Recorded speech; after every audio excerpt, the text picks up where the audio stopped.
Today, I'm going to talk about making, well, not really making, but mixing my own chicken food.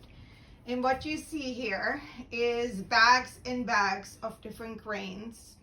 So I will put them together so that hopefully I end up with a 16% protein feed form. That's what you want to feed layers. So this one is oats, whole oats. This one is actually one I bought for people food, but it has been around for a while, so I'm going to feed it to the girls right now.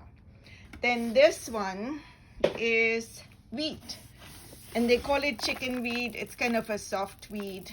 It wouldn't be the best for cakes and stuff. And sometimes when I order the animal grains, they have a lot of other stuff in it, which you can kind of see in this one. This one is Milo. And see, it has some little stuff in it you wouldn't want to get if you buy it for you to eat. I mean, you can still eat it. It's exactly the same stuff like people food, only you would have to clean it up a little bit. So this one is Milo. I think it's also called sorghum. This one, I have to go way back down into it. So here we go. Those are black sunflower seeds, and they have a nice oil content, and the girls totally love it. You can also use those for sprouting.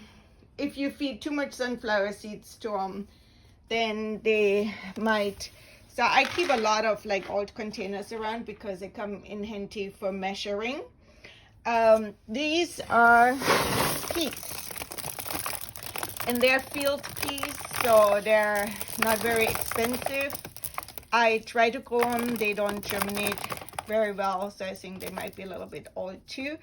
Those I will grind up, and I will show you that. And I didn't open the barley, so I will open that in just a second.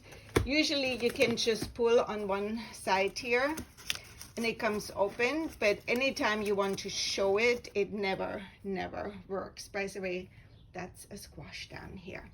And then finally we have corn. There we go. And I have some in this container so it's easier to see.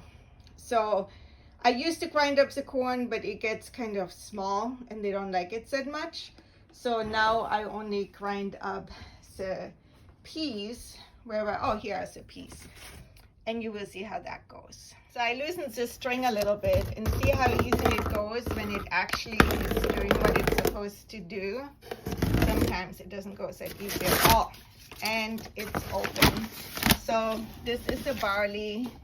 It kind of looks similar to the oats. It's a little bit longer. I had some lentils. I think I talked about before, said I buy things in bulk. So those got forgotten. They got a little bit old. So again, now I'm going to feed them to the girls. And I just emptied a bag. I had bought a 50-pound bag of oats and shared it with the family. There was a little bit left, so it went in here.